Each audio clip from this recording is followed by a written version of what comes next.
യേശുനാമത്തിന് മഹത്വമുണ്ടാകട്ടെ. പ്രിയ ചരിത്രപ്രേമികളെ, ചരിത്രം സത്യസന്ധമായി രേഖാമൂലം വിശകലനം ചെയ്യുന്ന എൻ്റെ വീഡിയോകൾ ഓരോരുത്തർക്കും ഷെയർ ചെയ്തു തരുന്നത് ക്ലേശകരമാണ് എന്നതിനാൽ എൻ്റെ വീഡിയോകൾ സബ്സ്ക്രൈബ് ചെയ്തും ഷെയർ ചെയ്തും സഹകരിക്കണമെന്ന് അപേക്ഷിച്ചുകൊണ്ട് എൻ്റെ മുൻ വീഡിയോകൾ കാണണമെന്നും കേൾക്കണമെന്നും ആഗ്രഹിക്കുന്നവർ decoding history by Antony Puthur എന്ന യൂട്യൂബിൽ കയറി അവ കാണണമെന്ന് അറിയിച്ചുകൊണ്ടും ഞാൻ എൻ്റെ ദൗത്യത്തിലേക്ക് കടക്കട്ടെ. ദൈവമെന്നാൽ ഭീകരനായ ഒരു ശിക്ഷകനോ ഭയപ്പെടേണ്ട വിധിയാളനോ അല്ല, പ്രത്യുത ക്ഷമിക്കുന്ന, സ്നേഹിക്കുന്ന ഒന്നാണെന്ന് മാനവരാശിയെ പഠിപ്പിച്ച ശരിയായ ഈശ്വരാരാധന എന്താണെന്നും എങ്ങനെ ആയിരിക്കണമെന്നും ബോധ്യപ്പെടുത്തിയ യേശുനാഥൻ സ്ഥാപിച്ച സഭയുടെ മലബാർ അഥവാ കേരള ശാഖയിൽ കാലാകാലങ്ങളിലൂടെ അടിഞ്ഞുകൂടിയ തെറ്റായ ക്രമങ്ങളെ ഉന്മൂലനം ചെയ്ത് അതിനെ ആഗോള കത്തോലിക്ക സഭയുടെ ഭാഗമാക്കുക എന്ന ലക്ഷ്യത്തോടെ ഗോവ അതിരൂപതയുടെ അധ്യക്ഷനായിരുന്ന അഭിവന്യ ഡോം അലക്സിയൂസ് ദ മെനസിസ് ഋഷിനാഗകുളം എന്ന് അറിയപ്പെട്ടിരുന്ന എറണാകുളത്തിന് തെക്ക് കിഴക്ക് ഭാഗത്ത് ഉള്ള ഉദയംപേരൂർ ഗ്രാമത്തിൽ വിളിച്ചു ചേർത്ത സൂനകദോസിന്റെ 425 വാർഷികമാണ് നാം ഇവിടെ അനുസ്മരിക്കുക. 1958 ഏപ്രിൽ 1 എറണാകുളം ജില്ല രൂപം കൊണ്ടത്. ഈ ജില്ലയിൽ പെട്ട ഒരു ഗ്രാമമാണ് ഉദയംപേരൂർ എന്നതും ഓർക്കുക. കേരള നവോത്ഥാനത്തിന് വേഗം കൂട്ടിയ ഈ സംഭവം ചരിത്രകാരന്മാർ ചില സങ്കുചിത ചിന്തകളാൽ കണ്ടില്ലെന്ന് നടിക്കുന്നു എന്നത് ഖേദകരവും പ്രതിഷേധാർഹവും ആണ് എന്ന് പറഞ്ഞുകൊണ്ട് 1599 ഉദയംപേരൂർ സൂനകദോസ് കേരള നവോത്ഥാനത്തിന്റെ മൂലക്കല്ല് എന്ന ശീർഷകത്തിൽ നാം നടത്തുന്ന സവിശേഷ ഉപാഖ്യാനങ്ങളുടെ, അതായത് സ്പെഷ്യൽ എപ്പിസോഡുകളുടെ 3ാം ഭാഗത്തേക്ക് ഏവരെയും ഹൃദ്യമായി സ്വാഗതം ചെയ്തുകൊള്ളട്ടെ. ഇന്നത്തെ പ്രഭാഷണം നടത്തുന്നത് 2031 200ാം സ്ഥാപന വർഷം ആചരിക്കുവാൻ തയ്യാറെടുക്കുന്ന കാർമലൈറ്റ്സ് ഓഫ് മേരി ഇമ്മാക്കുലേറ്റ് സഭയുടെ, അതായത് CMI സഭയുടെ 32ാമത് പരമാധ്യക്ഷനും, അതായത് പ്രിയോർ ജനറലും അധ്യാപക ശ്രേഷ്ഠനും നലം തികഞ്ഞ പണ്ഡിതനും പ്രഭാഷകനും ആയ reverend father doctor Thomas Chathamparambil CMI ആണ്. കേരളത്തിന്റെ സാമൂഹിക സാംസ്കാരിക നവോത്ഥാനത്തിന് ഉദയംപേരൂർ സൂനകദോസ് നൽകിയ സംഭാവനകൾ എന്നതാണ് അദ്ദേഹം അവതരിപ്പിക്കുന്ന വിഷയം. ഈ വിഷയം അവതരിപ്പിക്കുന്നതിനായി പെരിയ ബഹുമാനപ്പെട്ട തോമസ് ചാത്തമ്പറമ്പിലച്ഛനെയും ഈ പ്രഭാഷണം സശ്രദ്ധം വീക്ഷിക്കുന്നതിനും ശ്രദ്ധിക്കുന്നതിനും ശ്രവിക്കുന്നതിനും ആയി അഭിപ്രായങ്ങൾ രേഖപ്പെടുത്തുന്നതിനുമായിട്ട് പ്രിയ ചരിത്രപ്രേമികളെയും സാദരം ക്ഷണിച്ചുകൊണ്ട് തൽക്കാലം വിരമിക്കട്ടെ. നന്ദി, നമസ്കാരം. ഉദയംപേരൂർ സൂനകദോസിനെയും ആ സൂനകദോസ് നമ്മുടെ സാമൂഹിക സാംസ്കാരിക നവോത്ഥാനത്തിന് എങ്ങനെയാണ് വഴിതെളിച്ചതെന്നാണ് ഇപ്പോൾ ശ്രദ്ധിക്കുക. 1599 ഉദയംപേരൂർ സൂനകദോസ് കൂടിയപ്പോൾ അന്നത്തെ ചിന്തയും അന്നത്തെ സഭയുടെ വളർച്ചയും ഇതിൽ നിന്ന് വളരെ വിഭിന്നമാണ്. കത്തോലിക്ക സഭയ്ക്ക് പുറമെ രക്ഷയില്ല എന്ന് കരുതിയിരുന്ന ഒരു കാലം, പ്രത്യേകിച്ച് പാശ്ചാത്യ മിഷണറിമാർ ഇവിടെ വരുമ്പോൾ അവർ കാണുന്ന ഒരു ക്രിസ്തീയ സമൂഹമുണ്ട്. എങ്കിലും അതിനേക്കാളൊക്കെ ഉപരി ഈശോയിൽ വിശ്വസിക്കുന്നവർക്ക് മാത്രമേ രക്ഷപ്പെടാൻ പറ്റുകയുള്ളൂ എന്ന് ചിന്തിച്ചിരുന്ന കാലമാണ്. ആ ചിന്തയോടുകൂടിയാണ് പാശ്ചാത്യ മിഷണറിമാർ ഇവിടെ വരുന്നത്. അവർ ഇവിടെ വന്നപ്പോൾ നമ്മുടെ സാംസ്കാരിക രീതികളിൽ അന്നത്തെ സമൂഹത്തിൻ്റെ പല പ്രാക്ടീസുകളും നമ്മുടെ സമൂഹത്തിലും ഉണ്ടായിരുന്നു. ഞാൻ മനസ്സിലാക്കുന്നിടത്തോളം അന്നത്തെ ക്രിസ്തീയ സമൂഹം എന്ന് പറയുന്നത് ഒരു പ്രത്യേക സമൂഹമായിട്ട് നിന്നിരുന്നു എന്നല്ലാതെ കൂടുതൽ മിഷണറിമാരുണ്ടാകുവാനും കൂടുതലായിട്ടുള്ള ദൈവശാസ്ത്രവും തത്വശാസ്ത്രവും ഒക്കെ ശാസ്ത്രീയമായിട്ട് പഠിക്കുവാനോ ചിന്തിച്ചിരുന്നൊരു സമൂഹമായിരുന്നില്ല. ഉദയംപേർ സുനോദോസ് ഈ തലത്തിൽ നോക്കുകയാണെങ്കിൽ സാമൂഹിക സാംസ്കാരിക ഉന്നമനത്തിന്, സമൂഹത്തിൻ്റെ ഉന്നമനത്തിന് വളരെയധികം സഹായിച്ചു.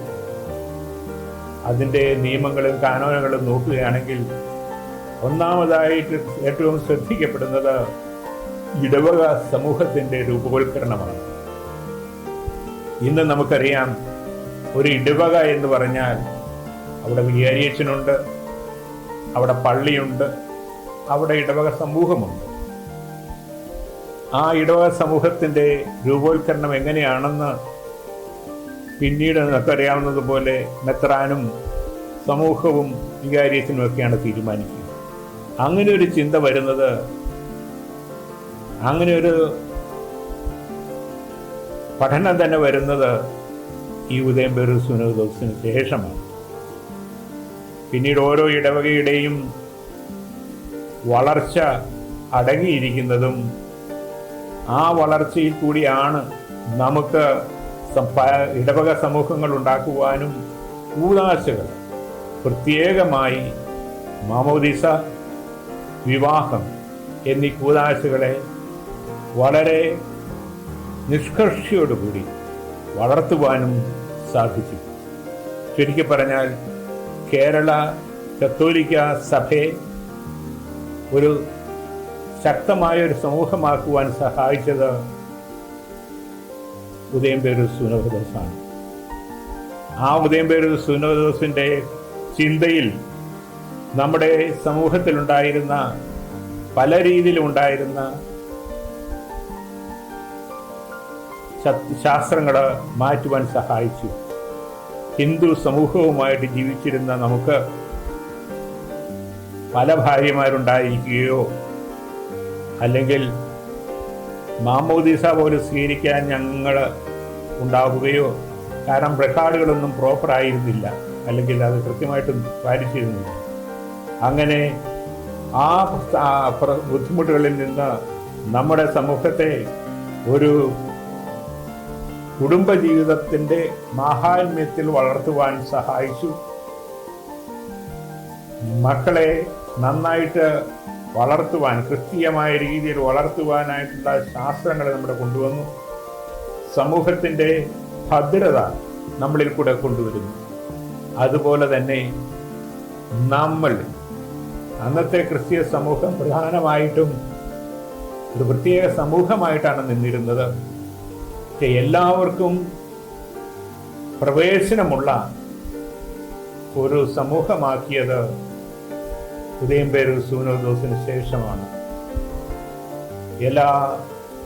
അന്നത്തെ ഉച്ചനീചത്വമുള്ള സമൂഹത്തിൽ പാവപ്പെട്ടവരോ അല്ലെങ്കിൽ പുലയരോ പറയരോ അങ്ങനെയുള്ള കാസ്റ്റിൽ അങ്ങനെയുള്ളതൊന്നും ആരും തന്നെ വന്നിരുന്നില്ല. പക്ഷേ ഒരു ക്രിസ്തീയ സമൂഹം എന്ന് പറയുന്നത് അതിനേക്കാളൊക്കെ ഉപരി ഈശോയുടെ അടിസ്ഥാനത്തിൽ വളരുവാൻ, ഈശോയിൽ വിശ്വസിക്കുന്ന എല്ലാവരും കൂടി ഒരു സമൂഹമാണെന്നുള്ള ആ ചിന്തയിൽ എല്ലാവരെയും സഭയിലേക്ക് ആശ്ലേഷിക്കുന്ന ആ ചിന്തയിലാണ് ഈ ഉദയംപേരൂർ സുനോദോസ് അതിൻ്റെ കാനോനായി എഴുതുകയും അത് പിന്നീട് പഠിപ്പിക്കുകയും ചെയ്തു. അതുകൊണ്ട് ഉദയംപേരൂർ സുനോദോസ് നമ്മുടെ സമൂഹത്തെ വളർത്തുന്നതിനും കെട്ടിപ്പടുക്കുന്നതിനും വളരെ സഹായിച്ചു. ഇന്ന് കേരളത്തിലും ഇന്ത്യയിലും തന്നെ ഉള്ള നമ്മുടെ കത്തോലിക്ക സഭയുടെ ഭദ്രതയ്ക്ക് ഉദയംപേരൂർ സുനോദോസ് ഒരു നിദാനമായി. ഈ നിദാനമായിരിക്കുന്ന ഉദയംപേരൂർ സുനോദോസിൻ്റെ അടിസ്ഥാനത്തിലാണ് നമ്മുടെ കേരള സഭയിൽ വളരെയധികം വൈദികരും സന്യാസിനികളും രൂപവൽക്കരിക്കപ്പെട്ടത്.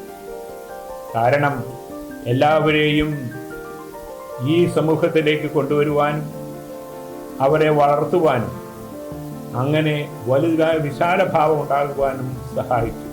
കേരളത്തിലെ കത്തോലിക്ക സഭയിൽ, കേരളത്തിലെ ക്രിസ്തീയ സഭയിൽ ഉച്ചനീചത്വത്തിൽ നിന്ന് നമ്മുടെ മനസ്സിനെ മാറ്റിയിട്ട്, ജാതിയിൽ വ്യത്യാസത്തിൽ നിന്ന് മാറ്റിയിട്ട് ഒരു മിശിഹായുടെ മക്കളായിട്ട് കാണുവാനുള്ള, മിശിഹായുടെ സഹോദരിമാരുമായിട്ട് കാണുവാനുള്ള ആ വിശാല ഭാവത്തിലാണ് ഈ ഉദയംപേരൂർ സുനോദോസിൻ്റെ ഒരു സാമൂഹിക സാംസ്കാരിക നവോത്ഥാനം കൊടുത്തത്.